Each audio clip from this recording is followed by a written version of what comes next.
नमस्कार, मैं हूं आशीष वर्मा। मॉर्निंग कॉल में आपका स्वागत है। शुरुआत इस वक्त की हेडलाइंस के साथ। ग्लोबल बाजारों से खराब संकेत, ज्यादातर एशियाई बाजार कमजोर। एसजीएक्स निफ्टी में 100 पॉइंट से ज्यादा की गिरावट। Dow futures flat. कल तेज उतार चढ़ाव के बीच मिले जुले रहे अमेरिकी बाजार। टोरेंट फार्मा ने डर्मेटोलॉजी कंपनी क्यूरेशियो हेल्थ केयर को खरीदने का किया करार। 2000 करोड़ रुपए में होगा सौदा।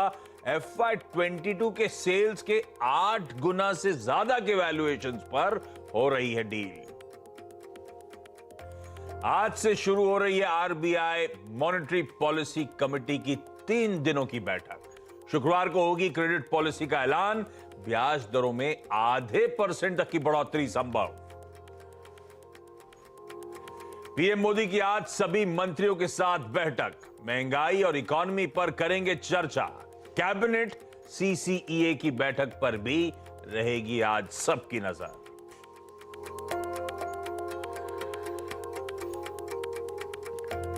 चले भाई, बुधवार का दिन है। इस हफ्ते का मिड पॉइंट और कल तो मंथली बड़ी वाली एक्सपायरी, सितंबर वादा की एक्सपायरी से पहले वाला वो इंपॉर्टेंट सेशन है हमारे सामने। और संकेत आपकी स्क्रीन पर है। ½ % के दबाव के साथ शायद हम लोग आज कामकाज की शुरुआत करते हुए नजर आए। दरअसल हुआ क्या, यूएस के बाजार पहले स्क्रीन पर लेकर आइए अप फ्रंट। यूएस में कल आधे से एक, बल्कि मिले जुले थे। नैस्डैक तो 1/4% हरे निशान में था। ये यूएस का बाजार नहीं दिखाएंगे क्या? कल का यूएस का सेशन दिखाइए पहले। तीनों बेंचमार्क्स वीकली स्क्रीन पर। ये देखिए, नैस्डैक 1/4% ऊपर, डाउ ½ % दबाव में, S&P 500 1/4% की कमजोरी। फिर इस तरह का दबाव क्यों? दरअसल कल जब हम लोग क्लोज हो रहे थे, कल यूएस के फ्यूचर्स दिन भर अच्छा कामकाज कर रहे थे। हमारे क्लोजिंग के टाइम पे आधे से 1% यूएस के फ्यूचर्स मजबूती के साथ ट्रेड कर रहे थे। तो हमने अच्छी खासी तेजी डाइजेस्ट कर ली थी। उसके सामने मिला जुला सेशन यूएस में पैन आउट होता हुआ नजर आया। और आज सुबह के फ्यूचर्स स्लाइटली इन ग्रीन है। तो कल भी ऐसी ही शुरुआत हुई थी, फ्यूचर्स ने मोमेंटम पिकअप करा था। खैर, ये एसजीएक्स निफ्टी कुछ देर पहले 100 पॉइंट से ज्यादा दबाव में था। ये यूएस के फ्यूचर्स जो थोड़ा सा पिकअप होना शुरू हुए, तो अब 89 पॉइंट्स 90 पॉइंट्स की कमजोरी है। पर दबाव है। यूएस के फ्यूचर्स पर रखिएगा नजर। और हमने तेजी डाइजेस्ट कर ली थी, उसके सामने फिर से लड़खड़ाती शुरुआत। इनफैक्ट इंट्राडे सेशन कल का स्क्रीन पे आना चाहिए। शुरुआत तो वहां पे अच्छे नोट पे हुई थी। ये जो हाइस थे यूएस के इंट्राडे 399, 400 पॉइंट डाउ एक समय मजबूती के साथ था इंट्राडे। उसके बाद वोलेटाइल सेशन हुआ और फाइनली कहां 400 पॉइंट ऊपर और कहां 125 पॉइंट नीचे बंद होता हुआ नजर आया। इस तरह की वोलेटाइलिटी, जैसे हमारे वोलेटाइलिटी थी, ऊपरी सिरों पर टिक नहीं पाए थे। कल का चार्ट जो डॉक्टर साहब दिखा रहे थे निफ्टी का, लाइकवाइज यूएस में भी ऊपरी सिरों टिकने में दिक्कतें हुई। ऐसे में ग्लोबली मूड मॉल है कैसा, इस पर बातचीत करूंगा नीरज बाजपेयी से। भाग के पहुंचने वाले होंगे। मानस बताएंगे आपको आज की स्ट्रैटेजी कैसी रहनी चाहिए। कल की वो कॉल, ऊपरी स्तरों पे बिकवाली का प्रेशर हावी होगा। उछाल में बिकवाली का टेक्सचर है, एकदम सटीक पड़ रहा था। रह के ऊपरी स्तरों पे टिकने में दिक्कतें हुई भारतीय बाजारों को। ऑफ डेज हाईज ही हमने फाइनली सेशन का कल्मिनेशन होता हुआ देखा था। तो अब आज जब दबाव में है थोड़ा सा एसजीएक्स निफ्टी, तो मूड मॉल है कैसा, ये मानस से समझेंगे। और हज तक बताएंगे तमाम इंपॉर्टेंट स्टॉक्स इन न्यूज। जहां तक यूएस मार्केट्स की बात है, एक बार तब और अब प्लीज स्क्रीन पर लेकर आइएगा। पहले तब और अब में फ्यूचर्स तो डॉक्टर साहब ने दिखा दिया आपको। हमने कहां छोड़ा था, कहां यूएस के फ्यूचर्स एक्चुअली आज सुबह खड़े हुए हैं। कल ये जो अभी भी फ्यूचर्स खड़े हुए हैं, मैं कैलकुलेट कर रहा था, ये 21% अपने ईयर हाई से कल डाउ नीचे जाके बंद हुआ। तो वो करेक्शन टेरिटरी और बियर मार्केट टेरिटरी के बीच में यूएस के बाजार फ्यूचर्स झूलते हुए, और इस समय कल की क्लोजिंग जो हुई दरअसल बियर मार्केट टेरिटरी में। मंदी का बाजार ऑफिशियली डिक्लेयर्ड। जब भी 20% ज्यादा हाई से करेक्ट होता है, उससे ज्यादा स्लिप होता है, तो वो बेयर मार्केट टेरिटरी में। और कल बेयर मार्केट टेरिटरी में वापस वहां के बाजार स्लिप होते हुए नजर आए। प्रिकेरियस लेवल्स हैं, इन्हीं 21, 20, 19% के आसपास ऑफ हाइज झूलते हुए यूएस के बाजार आपको इतने दिनों से नजर आ रहे होंगे। और वेरिएबल जो है तब और आप इसे फ्लिप करिएगा एक बार, तब और आप क्विकली। डॉलर इंडेक्स और इंचअप कर गया है। कहां छोड़ा था उसके सामने कहां आ गया है, 114.5 की तरफ बढ़ रहा है। ये डॉलर की स्ट्रेंथ है जो बाकी करेंसीज पे दिक्कत कर रही है। कल रुपया इंट्राडे, एक बार चार्ट दिखाइएगा, शुरू हुआ था मजबूत, लग रहा था दिन बेहतर होगा, पर एकदम से 2 बजे के बाद मुझे याद पड़ता है एकदम से स्लिप हुआ रुपया। मेरे ख्याल से कल वो अपडेट्स आने लगे थे अलग अलग एजेंसी से कि बॉन्ड इंडेक्स में हमारा इंक्लूजन फिलहाल के लिए टल गया है। वो कहा गया है कि हमने कुछ जो पैरामीटर सेट करे गए थे अब तक उन गोल्स को अचीव नहीं करा है, तो 2022 की जगह 2023 में शायद इंक्लूजन होगा। तो एकदम से वो रुपया कमजोर, और वो कमजोरी ने और थोड़ा सा स्टॉक मार्केट का मूड बिगाड़ा। और आज डॉलर इंडेक्स की स्ट्रेंथ एक दिक्कत की बात, पहले देखिए नीचे समझ लिया जाए अप्रोच मार्क बहुत ज्यादा कुछ हुआ क्या, अपडेट्स हैं क्या, कैसा मूड है? मूड और खराब है। तो इससे अच्छा नहीं होता कुछ, क्या होगा? रात में अगर आप 2 बजे कमेंट्री लेते 1:30 बजे तो ठीक था। तो रात में 1:30 बजे कमेंट्री क्यों सुनूंगा? नहीं, उस समय मार्केट थोड़ा ठीक था इसलिए। आप देख रहे थे क्या? सुबह आते आते आप देख रहे थे क्या रात में? मैं हाँ करीब 12 बजे इनकी क्या रात में जितनी बार आँख खुलती है चेक करते थे ग्लोबल मूड के साथ, नोट डाउन करते रहते हैं। तो आपको बताएं कि दिन भर की ट्रेजेक्टरी कैसी रही यूएस में। 2 साल, 5 साल, 10 साल, 30 साल सबकी बॉन्ड यील्ड 4 के आसपास या उससे पार हो रही है। ये बहुत ही बड़ा कंसर्न है। टर्मिनल रेट बढ़ रहे हैं तो रोज आके फेड के अधिकारी डरा देते हैं। टर्मिनल रेट बढ़ रहा है मतलब कहां पे जाके पीक आउट होगा, वो एस्टिमेट बढ़ते ही चले जाए। वो एस्टिमेट बढ़ जाए। होम लोन 7% के पार जा रहा है, 20-30 साल के हाईस पे चला गया है। तो ये जो डर है ना ये खत्म नहीं हो रहा, और उसको फेड के अधिकारी कल बुलार्ड साहब फिर से वही कह रहे थे, कुछ भी हो जाए अब तो लगातार बढ़ाते ही रहेंगे, अब नहीं रुकेंगे। इस तरीके की बातें हो रही। लेकिन इसमें आशीष एक बहुत महत्वपूर्ण बात है, जिसको हम आज भी और ज़्यादा एक्सप्लेन करेंगे। जो यूके ने किया है ना, उसने बहुत ज़्यादा गड़बड़ कर दिया है। यूके ने क्या किया? यूके ने उधर वो टैक्स वैक्स काट रही है मैडम। बैंक ऑफ इंग्लैंड अलग रास्ते पर चल रहा है, सरकार अलग रास्ते पर चल रही है।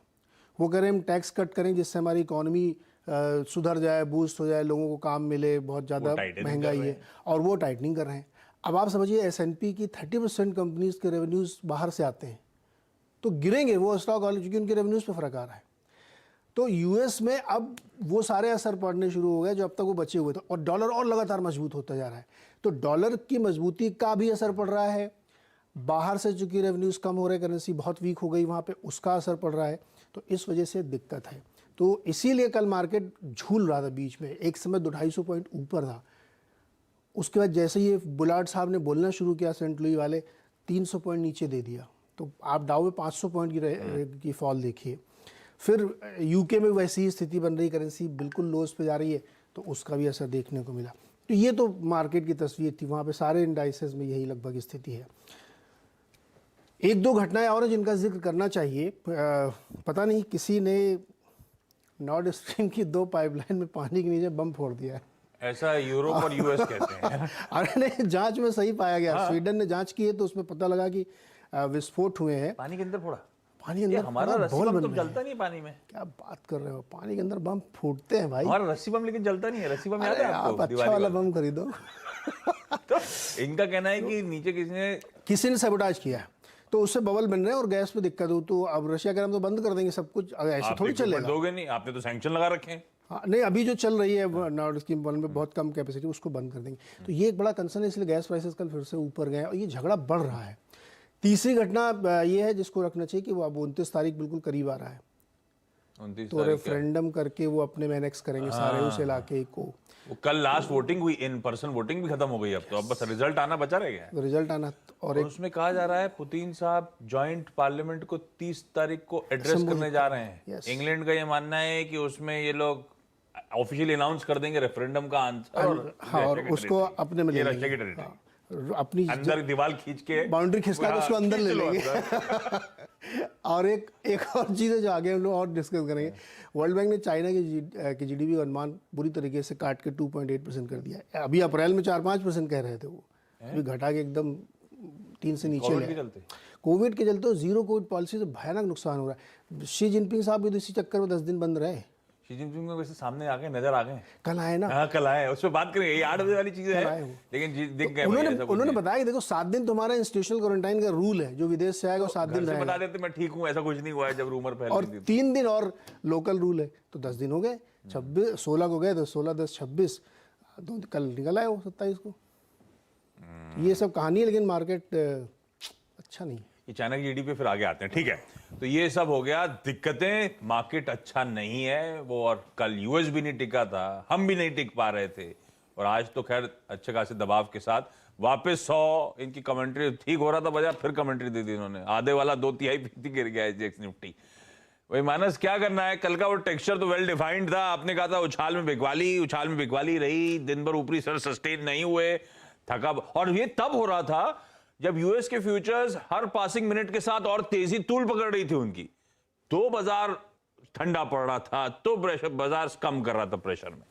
अब आज के लिए अप्रोच क्या रखना है मानस? कहां जा रहे हैं हम? 17,000 के शायद नीचे ही खुलेंगे, वो 16,900 16,850 जो जोन्स की आप लोग चर्चा करते थे, अब क्या होगा? Good morning Ashish ji, good morning Neeraj ji. तो देखिए, इसमें कोई शक नहीं कि ट्रेंड नेगेटिव है। कल जब बाउंस बैक भी देखने को मिला, तब कभी भी एक दिन पहले के हाइज को निफ्टी ने ब्रीच नहीं किया। और अगर आप पहले के जो 15-20 मिनट तो उसको छोड़ दें, तो मेरे ख्याल से उसके बाद पूरे दिन 100 डे मूविंग एवरेज के नीचे ही निफ्टी ट्रेड करता रहा। मेरा समझना है कि आज जब अगर गैप डाउन ओपनिंग देखने को मिलेगी तो प्रेशर बढ़ सकता है, क्योंकि अगर 16,940 के नीचे निफ्टी जाएगा तो फिर प्रेशर बढ़ेगा और उस केस में 200 डे मूविंग एवरेज भी टेस्ट हो सकते हैं और निफ्टी शायद 16,800 के लेवल्स को भी टेस्ट कर सकता है। इसलिए बिकवाली करने की ही राय रहेगी। अगर एक गैप डाउन ओपनिंग दिखे तो थोड़ा वेट कर ले, जहां पर रिस्क रिवॉर्ड रेशियो बढ़िया दिखे, आपके फेवर में दिखे, तो वहां पर शॉर्ट करें। फिलहाल के लिए स्टॉप लॉस आपको 17,100 का ही रखना पड़ेगा और नीचे की तरफ 16,800 तक के टारगेट सेट करने पड़ेंगे। अगर उसके नीचे फिसला तो आप उम्मीद कर सकते हैं कि शायद 16,710 तक के स्तर भी आपको निफ्टी में देखने को मिल जाएंगे। तो ट्रेंड अभी भी वीक है और अभी भी सेल और रैलीज का ही स्ट्रेटेजी रहेगी। बैंक निफ्टी के पैटर्न देखिए, बैंक निफ्टी के पैटर्न भी क्लियरली वीक लगते हैं। पहले के अगर 15-20 मिनट निकाल दीजिए तो उसके बाद पूरे दिन 50 डे मूविंग एवरेज के नीचे बैंक निफ्टी ट्रेड करता रहा। कल यहाँ पर वीकनेस ज्यादा देखने को मिली। अगर आप 60 मिनट चार्ट पे जाएंगे या 15 मिनट चार्ट पे जाएंगे तो वहां पर आपको लोअर टॉप लोअर बॉटम्स कल के ट्रेड में भी दिखेंगे। तो यहाँ पर वीकनेस ज्यादा है और मेरा समझना है कि ये वीकनेस अभी और बढ़ेगी। 100 डे मूविंग एवरेज की तरफ जा रहा है बैंक निफ्टी, तो उसको टेस्ट करने की कोशिश करेगा। तो 37,600 के टारगेट आप रखेंगे, तो टारगेट मैंने थोड़े से बढ़ाए हैं। कल 38,100 की मैं बात कर रहा था, अब 37,600 के टारगेट के लिए आपको बिकवाली करनी है।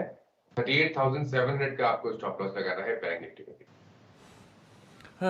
ये है भाई कॉल निफ्टी बैंक का।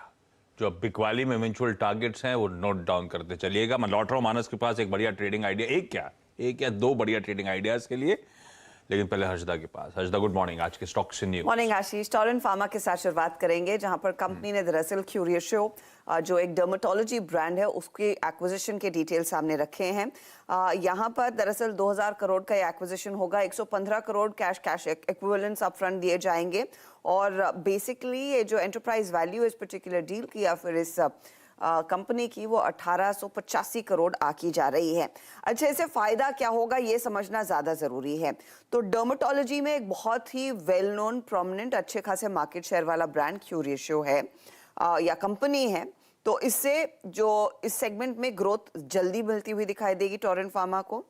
50 पोर्टफोलियो ब्रांड्स हाथ में आते हुए दिखाई देंगे। डर्मेटोलॉजी से 82% की सेल्स वैसे भी बढ़ती हुई दिखाई देंगी। टॉप ट्रेंड ब्रांड्स जो हैं क्यूरेशियो के 75% की सेल्स उन टॉप 10 ब्रांड से आती हैं, तो वो एक एलिमेंट फायदे का सौदा बनता हुआ दिखाई देगा।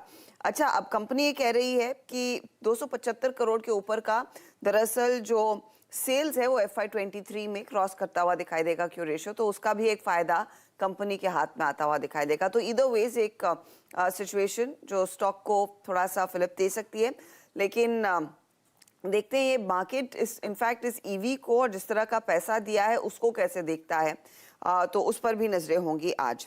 एक्सिस बैंक रेडार पर इन्होंने दरअसल एक non binding term sheet sign की है 9.94% या 10% आप कहिए गो डिजिट लाइफ इंश्योरेंस में हिस्सा खरीदने के लिए।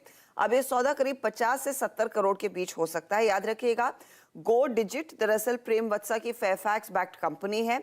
इन्होंने सेबी में आईपीओ के लिए आवेदन दिया था। उस पर्टिकुलर आईपीओ को फिलहाल के लिए अबेयंस में रखा गया है, ऑफ सॉर्ट्स आप कह सकते हैं सस्पेंड कर दिया गया है और अब गो डिजिट में करीब 10% हिस्सा एक्सिस बैंक लेता हुआ दिखाई देगा। एक्सिस के लिए फायदा यह है कि इंश्योरेंस बिजनेस में अपनी पकड़ जो है वो और मजबूत करना चाहते हैं और इंश्योरेंस बिजनेस का एक बहुत अच्छा आइडिया वैसे भी कंपनी के एमडी सीईओ को है, तो उस लिहाज से उनको लगा ये एक अपॉर्चुनिटी और ये 10% स्टेक के साथ आगे बढ़ रहे हैं। M&M की तरफ से एक अपडेट है। M&M बेसिकली ने कहा है कि इन्होंने 2.17% स्टेक महिंद्रा सीआईई ऑटो में बेचा है। ये 285 रुपए प्रति शेयर पर दरअसल सौदा हुआ। अब महिंद्रा सीआईई में इनकी जो शेयर होल्डिंग 11.4% थी वो घटकर 9.25% के आसपास आ गई है, तो वो थोड़ा सा स्टेक ऑफलोड करते हुए दिखाई दिए हैं। भेल के हाथ में कुछ ऑर्डर्स लगे हैं। ये ऑर्डर्स दरअसल एनटीपीसी के 660 मेगावाट के थर्मल पावर प्रोजेक्ट सेटअप करने के लिए है। ये ईपीसी बेसिस पर दरअसल इनको प्रोजेक्ट कंप्लीट करना है। पावर ग्रिड दूसरी तरफ रेडार पर रखेंगे। स्टॉक में जो अपडेट ये आया है कि ये करीब 327 करोड़ तक का इन्वेस्ट करने वाला एक ट्रांसमिशन लाइन गुजरात में सेटअप करेंगे। ये transmission line basically pooling company का पूलिंग स्टेशन रिलायंस की जामनगर रिफाइनरी से जोड़ने वाला है। उसके लिए दरअसल ये ऑर्डर इनके हाथ आया है। और मदसन सुमी का वायरिंग बिजनेस, उस पर भी आपकी नजरें होनी चाहिए, क्योंकि बोर्ड बैठक दरअसल सितंबर 30 यानी कि परसों है, और यहाँ पर कंपनी बोनस शेयर पर विचार करने वाली है। तो ये कुछ स्टॉक्स हैं जो आज आप खबरों में रखेंगे और रेडार पर जरूर रहेंगे। मानस, आपके रेडार पे कौन सा स्टॉक? तो देखिए, बैंकिंग स्टॉक बिल्कुल ऐड करेंगे तो एचडीएफसी बैंक पे नजर है। एचडीएफसी बैंक ने जितने भी बॉन्ड मूविंग एवरेजेस हैं उनको ब्रेक कर दिया, उनके नीचे ट्रेड कर रहा है। 200 डे मूविंग एवरेज के नीचे लगातार ट्रेड कर रहा है। कल एक फ्रेश ब्रेकडाउन देखने को मिला 1420 के नीचे। तो एचडीएफसी बैंक में बिकवाली करेंगे 1426 के स्टॉप लॉस से 1390 तक के टारगेट्स आपको देखने को मिल सकते हैं। और दूसरा स्टॉक है हीरो मोटोकॉर्प। देखिए, ये स्टॉक भी ऐसा है जिसने कल फ्रेश ब्रेकडाउन, प्राइस ब्रेकडाउन दिया, 200 डे मूविंग एवरेज के नीचे फिसला, तो यहाँ पर भी आपको शायद वीकनेस बढ़ते हुए दिखेगी। हीरो मोटोकॉर्प में बिकवाली करेंगे 2670 के स्टॉप लॉस से 2580 के टारगेट के लिए।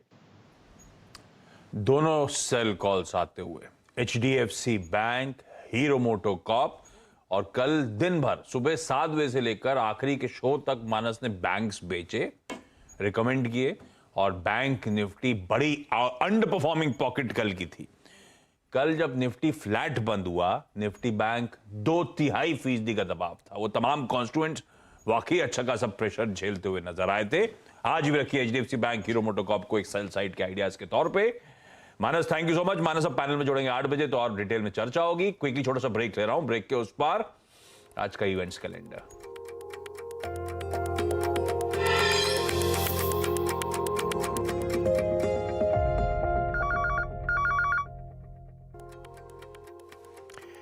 ब्रेक के बाद आपका स्वागत है। आज का इवेंट्स कैलेंडर, भाई आज 3rd डे है नवरात्रि का। आज का कलर है रॉयल ब्लू। 3 दिनों की एमपीसी मॉनेटरी पॉलिसी कमेटी, उसकी बैठक आज से शुरू होने जा रही है। फ्राइडे को सुबह 10 बजे क्रेडिट पॉलिसी का अनाउंसमेंट। हमारी जो पिछली पॉलिसी मीट हुई थी एमपीसी, उसके मिनट्स आज शाम को 5 बजे रिलीज किए जाएंगे, तो पता चलेगा दरअसल किस तरफ बढ़ रहे हैं फ्राइडे के लिए। कैबिनेट और सीसीए की वो वेडनेसडे मीट आज शेड्यूल्ड है सुबह 11 बजे, और उसके बाद मेरे ख्याल से लंच का टाइम, और 4 बजे फिर पीएम की अपने काउंसिल ऑफ मिनिस्टर्स के साथ मीटिंग है, जहां पे कहा जा रहा है भाई इन्फ्लेशन जो बढ़ रहा है, इकोनॉमी के जो हालात हैं उन पे चर्चा होगी। इन्फ्लेशन बढ़ने की जो बात हो रही है उस पर एक नीचे खबर देखिए आपकी स्क्रीन पर। 1 अक्टूबर से बिजी सीजन का सरचार्ज लगा दिया रेलवेज ने 15% का। अब इसका मतलब है कि 100 का माल 115 में रेलवे लेके जाएगा, और ये आपके और मेरी जेब में पास ऑन होगा। तो जिस ऑटो से जाऊंगा वो वैसे ही महंगा है माल लेने के लिए अभी माल जो लेकर आऊंगा वो और महंगा हो जाएगा। इस बीच पीएम मीट करेंगे इन्फ्लेशन कंट्रोल करने की, तो देखते हैं क्या निकल के आता है उस मीट से। फेड चेयर, अभी इन्होंने बुलार्ड साहब के स्टेटमेंट्स की बात करी। आज फेड चेयर की एक स्पीच लाइंड अप है सेंट लुई मिसोरी में, और साथ में मिचेल बोमन, एक और गवर्नर, वो भी उसी सेम कॉन्फ्रेंस में शेड्यूल्ड है उनकी स्पीच भी। पॉन्डी ऑक्साइड्स और राम रत्ना वायर्स, ये दोनों आज एक्स बोनस ट्रेड करेंगे। 1:1 के बोनसेस आए थे। कई सारी बोर्ड मीट्स हैं, छोटी छोटी, उस पर नहीं जा रहा हूं। जापान की भी एमपीसी के मिनट्स रिलीज होंगे। यूएस के पेंडिंग होम सेल्स और क्रूड इन्वेंट्री के आंकड़े। चंडीगढ़ एयरपोर्ट का नाम आज से बदला जाएगा। सुबह 10:30 बजे निर्मला सीतारमन मैम वो अनवेलिंग करेंगी नए नाम की। शायद भगत सिंह साहब के से जुड़ा कुछ नाम अनाउंस पीएम मोदी ने करा था मन की बात में। टोयोटा की होपिंग, क्योंकि गडकरी साहब ने कहा था कि आज वो फ्लेक्स फ्यूल पावर्ड व्हीकल जो टोयोटा की है मैं लॉन्च करने जा रहा हूं, तो आज वो शायद लॉन्च शेड्यूल्ड होगा। टाटा टियागो की ईवी आज लॉन्च होने जा रही है और इंडिया वर्सेस साउथ अफ्रीका पहला T20 मैच आज शाम को 7 बजे से खेला जाएगा। जाते थे एसजीएक्स निफ्टी दिखा दीजिएगा। थोड़ा सा दबाव और मानस कह रहे हैं निफ्टी हो, निफ्टी बैंक हो, बिकवाली का ही मन, वो प्रेशर बढ़ रहा है एसजीएक्स निफ्टी में। अब 2/3% की कमजोरी के साथ इस समय वहां पे कामकाज। HDFC Bank, Hero MotoCorp 2 preferred sales आज के लिए। इस नोट पर ब्रेक ले रहा हूं। मॉर्निंग कॉल में इतना ही। ब्रेक के उस पार सीधा सौदा लेके लौटेंगे। नमस्कार।